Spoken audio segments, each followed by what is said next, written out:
하나님 말씀 사도행전 1장 12절부터 26절까지 말씀입니다.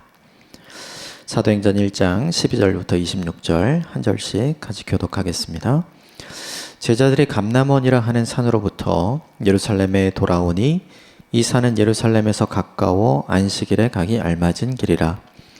들어가 그들이 유하는 다락방으로 올라가니 베드로, 요한, 야고보, 안드레와 빌립, 도마와 바돌로메, 마테와 및 알페오의 아들 야고보, 셀로딘 시몬, 야고보의 아들 유다가 다 거기 있어 여자들과 예수의 어머니 마리아와 예수의 아우들과 더불어 마음을 같이하여 오로지 기도에 힘쓰더라.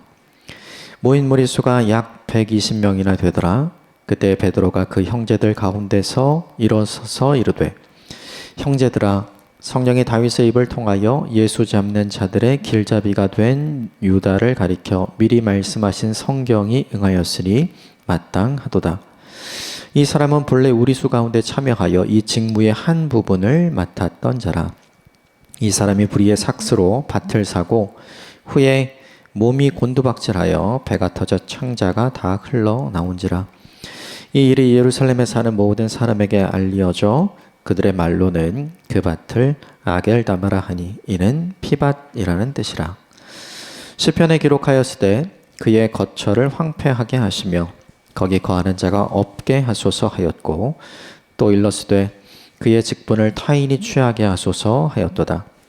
그러하므로 요한의 세례로부터 우리 가운데 올려져 가신 날까지 주 예수께서 우리 가운데 출입하실 때에 항상 우리와 함께 다니던 사람 중에 하나를 세워 우리와 더불어 예수께서 부활하심을 증언할 사람이 되게 하여야 하리라 하거늘, 그들이 두 사람을 내세우니 하나는 바사바라고도 하고 별명은 유수도라 하는 요셉이요 하나는 마띠아라. 그리 기도하여 이르되, 무사람의 마음을 아시는 주여, 이 두 사람 중에 누가 주님께 택하신 바 되어 봉사와 및 사도의 직무를 대신할 자인지를 보이옵소서. 유다는 이 직무를 버리고 제 곳으로 갔나이다 하고 제비 뽑아 마띠아를 얻으니 그가 11사도의 수에 들어가니라. 아멘. 이것은 하나님의 말씀입니다. 어제 본문부터 사도행전을 새롭게 시작을 합니다. 어제 본문에 나온 내용은 예수님께서 말씀하신 대로 부활하셨고, 부활하신 이후에 40일 동안 제자들과 함께 하시면서 하나님 나라 복음에 대한 말씀을 이제 새롭게 다시 기억나게 해주셨고요. 그리고 마지막에 제자들을 떠나서 승천하시면서 제자들에게 성령이 오실 것이니 그 성령을 기다리라. 그리고 너희가 그 성령을 받게 되면 너희가 예루살렘을 넘어서서 땅끝까지 나의 증인이 되는 삶을 살게 될 것이다 라는 말씀을 마치고 이제 어제 본문에 승천하시게 되죠. 그 승천 장면을 본 이후에 제자들의 모습이 이제 오늘 본문부터 등장을 합니다. 먼저 12절 같이 읽겠습니다. 시작. 제자들이 감람원이라 하는 산으로부터 예루살렘에 돌아오니 이 산은 예루살렘에서 가까워 안식일에 가기 알맞은 길이라. 유대인들이 안식일에 걸을 수 있는 걸음걸이 수를 제한을 했었다고 해요. 대략 2,000보 정도 된다고 하는데 오늘날 환산을 해보면 대략 한 1km 정도 되는 것 같고요. 실제로 예루살렘에서 감람산에 이르는 거리가 이 정도 거리 되는 거죠.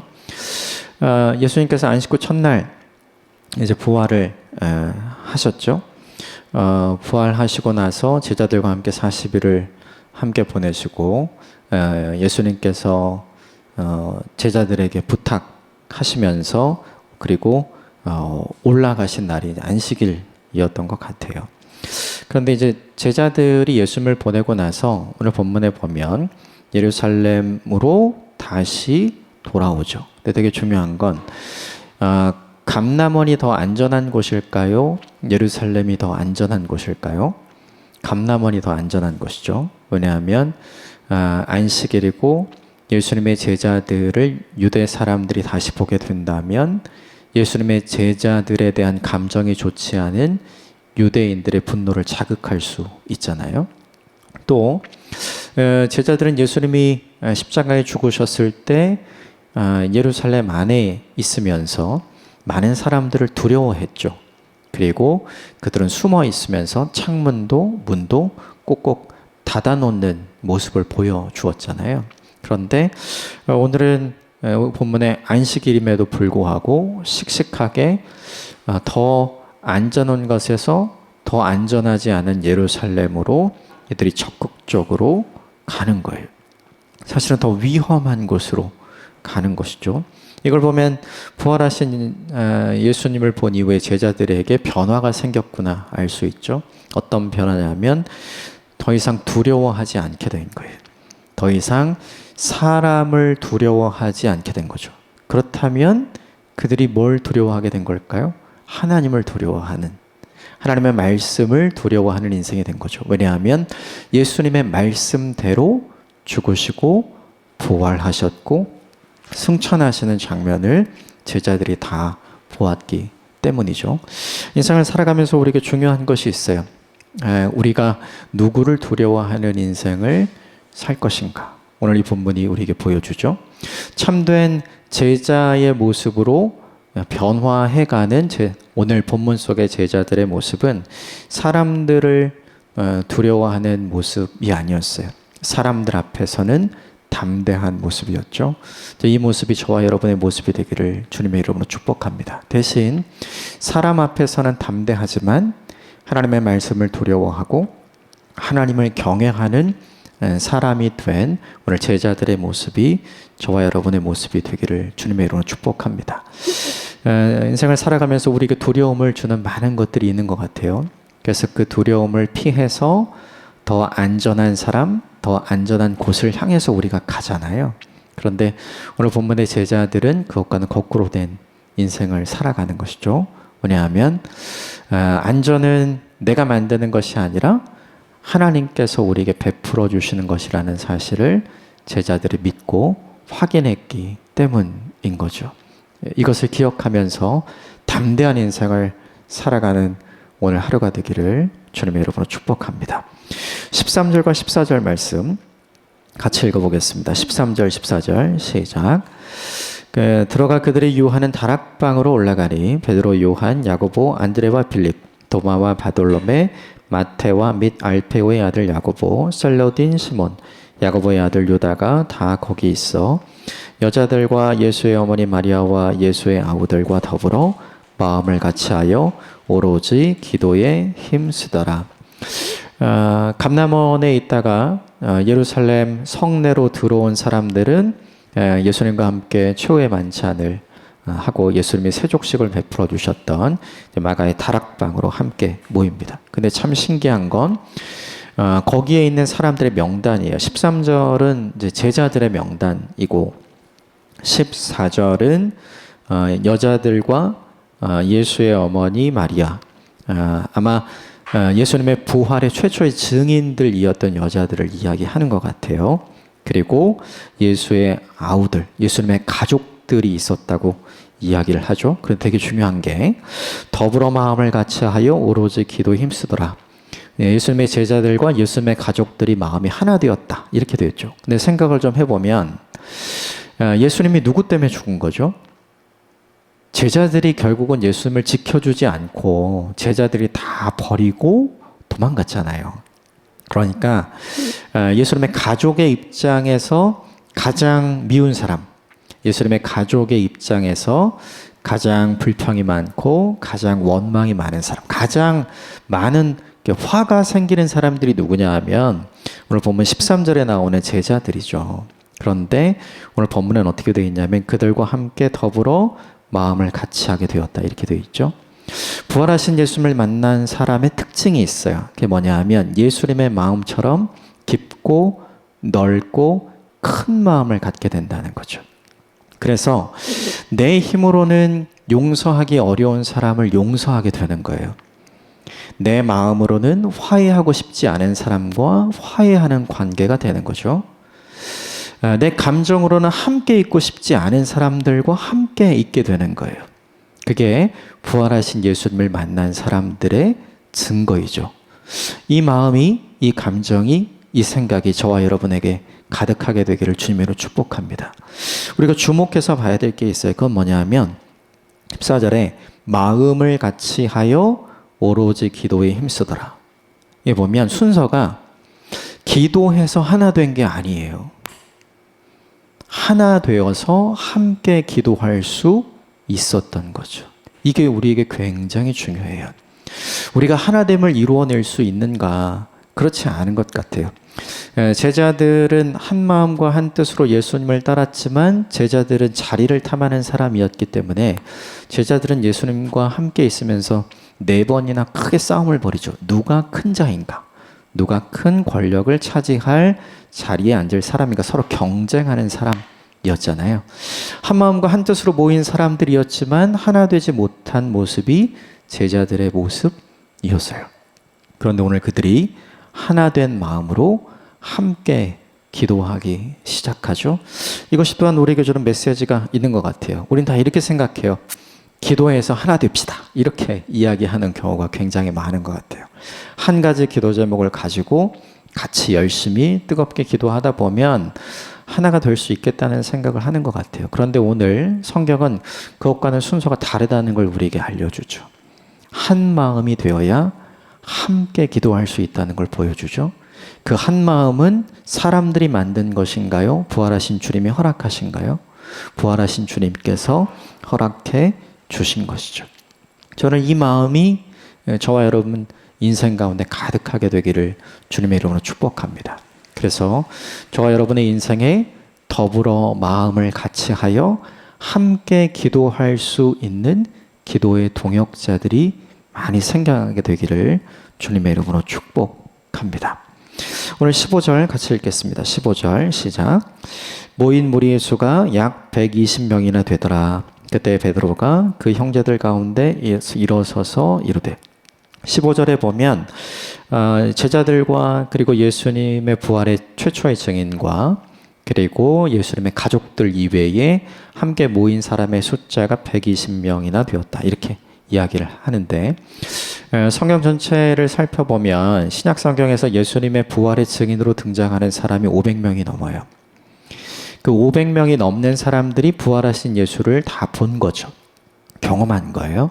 그런데 오늘 본문 속에 함께 위험한 곳 예루살렘이죠. 그곳에 모여 기도하기로 결정하고 다짐하고 실천에 옮긴 사람은 120명 뿐이었어요. 500명이 넘는 사람들 중에 120명, 대략 한 20% 정도가 되는 거죠. 이 사람들만 오늘 기도하러 함께 모인 거죠. 이것이 우리에게 주는 메시지가 있어요. 뭐냐 하면 우리는 보면 다 믿을 것 같아요. 내가 보면 다 믿을 수 있다고 생각하는 거죠. 그런데 오늘 본문이 보여주는 게 뭐냐 하면 본다고 다 믿는 것은 아니다. 그래서 믿을 수 있다는 것은 하나님의 은혜이고 하나님의 큰 선물인 줄 믿습니다. 이 본문이 우리에게 보여주는 독특한 모습이죠. 또 하나가 있어요. 부활의 증인은 많으면 많을수록 좋은 거 아닌가요? 그렇죠? 그런데 그 부활의 증인 중에 특별히 기도하러 모인 사람은 120명 훨씬 더 적었죠? 왜 적었을까 생각을 해보면 이래요. 120명이면 충분합니다. 누구 생각일까요? 하나님의 생각이에요. 기도원과 함께 했던 몇 명의 용사가 기억나죠? 300명이죠. 원래는 32,000명의 군인이 모였잖아요. 우리는 이렇게 생각해요. 군인은 많으면 많을수록 좋다. 그런데 하나님은 사사기 7장에서 그렇게 생각하시지 않는 것이죠. 하나님은 300명이면 충분하다. 이렇게 생각한 거죠. 중요한 게 있어요. 많은 예수 믿는 사람 우리는 많으면 많을수록 좋다 생각을 하잖아요. 그런데 예수를 믿고 예수를 본 많은 사람들이 모두가 위험을 무릅쓰고 증인된 삶에 동참하는 것은 아니다라는 사실을 이 본문을 통해서 우리가 확인하게 되죠. 그러나 소수의 믿음의 사람이면 충분하다. 이것이 무엇이냐면 하나님의 방식인 거죠. 저 바라기는 저와 여러분의 인생이 이 하나님의 소수의 방식 안에 들어가는 믿음의 선택을 하는 하나님의 사람이 되기를 주님의 이름으로 축복합니다. 부활의 증인이라는 큰 은혜를 주셨어요. 그럼에도 불구하고 그 은혜에 걸맞는 삶을 살았던 사람은 오늘 본문에 120명 뿐입니다. 저와 여러분이 이 120명의 삶을 충성스럽게 살아가는 하나님의 사람이 되시기를 주님의 이름으로 축복합니다. 16절부터 19절까지는 가룟 유다의 이야기가 좀 등장을 해요. 16절만 좀 같이 읽어보겠습니다. 16절 시작. 형제들아, 성령이 다윗의 입을 통하여 예수 잡는 자들의 길잡이가 된 유다를 가리켜 미리 말씀하신 성경이 응하였으니 마땅하도다. 가룟 유다가 배신하고 그리고 그가 죽은 것, 예수님께서 이미 예고해 주셨고 이미 구약성경 시편 41편 9절에도 이미 기록이 되어 있고 예언이 되어 있다. 오늘 베드로가 그렇게 이야기를 하는 것이죠. 시편 41편 9절은 이렇게 되어 있어요. 내가 신뢰하며 내 떡을 나눠 먹던 나의 가까운 친구도 나를 대적하여 그의 발꿈치를 들었나이다. 예수님이 식사 자리에서 유다에게 알려주시잖아요. 이 자리에 나를 팔자가 있다. 제자들이 다 아니라고 발뺌을 했죠. 그런데 떡에 함께 손을 대었던 유다에게 예수님 말씀하시죠. 너다. 그럼에도 불구하고 유다가 돌이키지 않았던 안타까운 사건이 있었죠. 그것이 예수님의 말씀대로이기도 하였지만 시편에 이미 기록된 대로 예언된 대로 하나님의 말씀대로 응한 것이다. 이렇게 이야기를 해주고 있어요. 그러면서 이 본문에서 좀 주요하게 우리의 눈을 사로잡는 것은 16절에 보면 예수 잡는 자들의 길잡이가 된 유다. 두 가지 인생을 살아갈 수 있는 거죠. 하나는 뭐냐 하면 예수 잡는 자의 길잡이가 되는 인생, 즉 유다의 인생이죠. 반대의 인생이 있겠죠. 예수께로 사람들을 인도하는 자의 길잡이가 되는 인생. 전자를 로마서 표현에 의하면 이제 불의의 병기로 쓰임받는 사람이고 후자는 의의 병기로 쓰임받는 사람이죠. 우리가 선택해야 하는 것 같아요. 우리가 어떤 삶을 선택할 것인가. 유다에게 분명히 경고하셨고 알려주셨지만 유다는 돌이키지 않았고 그리고 회개하지 않았던 것이 가장 큰 잘못이죠. 그래서 오늘 본문 19절까지 나온 안타까운 일이 이제 유다의 인생에 있었던 것이죠. 결국 이 일을 보면서 유다가 우리에게 주는 메시지가 하나 있는 것 같아요. 그것은 무엇이냐면 하나님께서 우리에게 알려주셔도 하나님께서 알려주신 대로 응하지 않는 인생이 있다는 거죠. 하나님이 우리에게 미리 알려주셔도 우리는 그것을 기꺼이 따르지 않는 인생이 된다는 거예요. 그것을 기꺼이 따르지 않을 때 우리가 어떤 인생이 되냐 하면 예수께로 인도하는 길잡이의 인생이 아니라 예수님을 잡는 자의 길잡이가 될 수 있다는 것을 보여주는 것이죠. 이 둘 중에 하나의 인생이 우리 인생이 될 수 있는데 우리 인생이 어떤 인생이 되어야 할 것인가. 불의의 병기가 아니라 의의 병기가 되는 인생이 되기를 주님으로 축복합니다. 예수님을 팔고 예수님을 잡히게 하는데 쓰임받았던 길잡이가 아니라 누군가를 예수님께로 돌아오게 하는 아름다운 회복의 길의 길잡이가 되는 저와 여러분들이 되시기를 주님의 이름으로 축복합니다. 그 이후에 20절부터 26절까지는 이제 유다가 죽었기 때문에 예수님께서 세워놓으신 12 제자의 빈 자리를 그냥 두면 안 되겠다. 이 자리를 예수님께서 원래 세우신 대로 12명으로 다 채워야 하겠다라고 베드로가 이야기를 하고 의견을 함께 모으죠. 그리고 사람들이 추천을 해요. 추천한 사람이 23절에 등장을 하죠. 23절 같이 읽어보겠습니다. 시작. 그들이 두 사람을 내세우니 하나는 바사바라고도 하고 별명은 유스도라고도 하는 요셉이요 하나는 마띠아라. 두 사람이 등장을 하죠. 히브리어로 바사바라고도 하는 사람과 그리고 하나는 마띠아라는 사람이 있죠. 이 바사바라고 하는 사람이 훨씬 더 많이 알려지고 유력했던 사람이었던 것 같아요. 별명이 기록된 걸 보면 이 유스도라고 하는 이름이 라틴어로 의로운 사람이라는 뜻이거든요. 그러니까 이 사람이 이 마띠아라는 사람에 비해서는 훨씬 더 잘 알려지고 그리고 인정받는 사람이었던 것 같아요. 그런데 제자들이 이 사도를 결정할 때 유다의 빈자리에 채워줄 사람들을 결정할 때 임의로 결정하지 않고요. 그 결정을 제비 뽑아서 하나님께 맡기는 장면이 이제 24절에 등장을 하죠. 그가 기도하는 거예요. 24절 같이 읽겠습니다. 시작.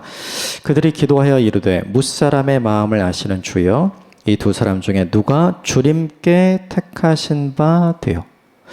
제자들에게 중요했던 것이 있어요. 예수님 사후에 제자들에게 중요한 것이 무엇일까? 누가 더 큰 영향력을 가질 것인가? 이게 사실은 예수님이 죽기 전에 제자들의 관심사였거든요. 그래서 엄마를 동원해서 예수님께 치맛바람을 일으켰던 제자들도 있었잖아요. 그렇죠? 그런데 예수님이 부활하시고 제자들과 함께 계시는 기간 동안 말씀을 새롭게 가르쳐 주시고 그리고 승천하신 장면을 제자들이 목도하면서 제자들의 인식과 생각이 완전히 바뀌게 된 것 같아요. 제자들에게 중요한 건 예수님이 없어지게 되면 누가 더 큰 영향력을 차지할 것인가가 훨씬 더 중요할 것으로 보였는데 오히려는 정반대였죠. 예수님이 계시지 않으니까 더 하나님의 뜻을 따르기로 결정하는 사람이 되는 거예요. 즉 사람의 영향력이 확대되는 공동체가 아니라 보이지 않는 하나님의 영향력이 확대되는 공동체를 만들고 싶었던 거죠. 그래서 하나님께 맡기고 기도했던 거예요. 잠언 16장 33절에 이런 말씀이 있어요. 제비는 사람이 뽑으나 모든 일을 작정하기는 여호와께 있느니라. 이 사람들이 믿은 거죠. 우리가 기도하고 제비를 뽑지만 이 제비를 뽑을 때 하나님께서 원하시고 하나님께서 세우시고 하나님께서 선택하시는 사람이 뽑힐 것이라고 그들이 믿고 신뢰하기로 결정한 거죠. 이전에 제자들의 생각과 제자들의 삶의 방식이 전혀 아니죠. 새로운 생각과 새로운 삶의 방식으로 이 일을 한 거예요. 제자들이 세워가는 공동체는 어떤 공동체였는가? 사람의 영향력이 작아지는 공동체. 그럴 수 있잖아요. 당신 내가 뽑아준 사람이야. 내 말 잘 들어야 돼. 내 편 들어야 돼. 이럴 수 있잖아요. 그런데 서로 그렇게 하지 않은 것이죠. 사람들이 좌지우지하는 공동체가 아니라 하나님께 영향을 받아서 하나님의 말씀에 좌지우지되는 믿음의 공동체를 만들기를 원했던 거죠. 이게 뭐냐 하면 부활하신 예수님을 만났던 제자들에게 있었던 큰 변화예요. 이것이 저 여러분에게 있게 되기를 바랍니다. 우리는 살아가면서 더 큰 영향력을 갖게 되기를 원하죠. 그런데 우리가 살아가면서 우리가 더 크게 바라야 할 것은 나의 영향력이 아니라 나를 통해서 그에게로 전달되는 하나님의 영향력. 그것이 훨씬 더 우리에게 중요한 사람이 되었으면 좋겠습니다. 부활하신 예수님, 그리고 제자들과 함께 하셨던 예수님, 그리고 승천하셨던 예수님과 함께 지내면서 제자들은 오늘 너무나 완벽하게 변화되고 있죠. 이게 너무나 중요한 것 같아요. 개선은 변화가 아닌 것 같아요. 성경이 이야기하는 변화는 예수님이 이야기한 것처럼 거듭남이죠. 완전히 다시 태어나는 거. 제자들은 예수님의 부활을 경험하면서 그의 생각과 그의 마음이 개선된 것이 아니라 그의 생각과 그의 마음이 온전하게 변화되고 있는 것 같아요. 이 일이 저와 여러분의 인생에 가득하게 되기를 주님의 이름으로 축복합니다. 몇 가지를 함께 나눴습니다. 우리 삶에 있는 두려움이 아니라 하나님께서 주시는 담대함으로 가득한 인생이 되기를 주님의 이름으로 축복합니다. 기도해서 하나 된 것이 아니라 하나 되어서 기도했죠. 하나 될 수 있었던 이유는 주님의 마음, 주님의 생각, 주님의 감정을 제자들과 예수님의 가족들이 가졌기 때문이죠. 그들이 스스로 만든 게 아니에요. 주님께서 주신 겁니다. 이 은혜가 있기를 원하고 무엇보다 주님이 부르신 증인의 자리, 그 자리 최선을 다해서 감당하는 저와 여러분이 되었으면 좋겠고요. 유다와 같은 인생이 아니라 유다와 반대되는 예수님께로 누군가를 인도하는 길잡이가 되는 인생이 되기를 주님의 이름으로 축복합니다. 마지막으로 우리의 영향력이 확대되는 삶이 아니라 나를 통한 하나님의 영향력이 확대되는 인생을 살게 되기를 주님의 이름으로 축복합니다. 함께 기도하겠습니다.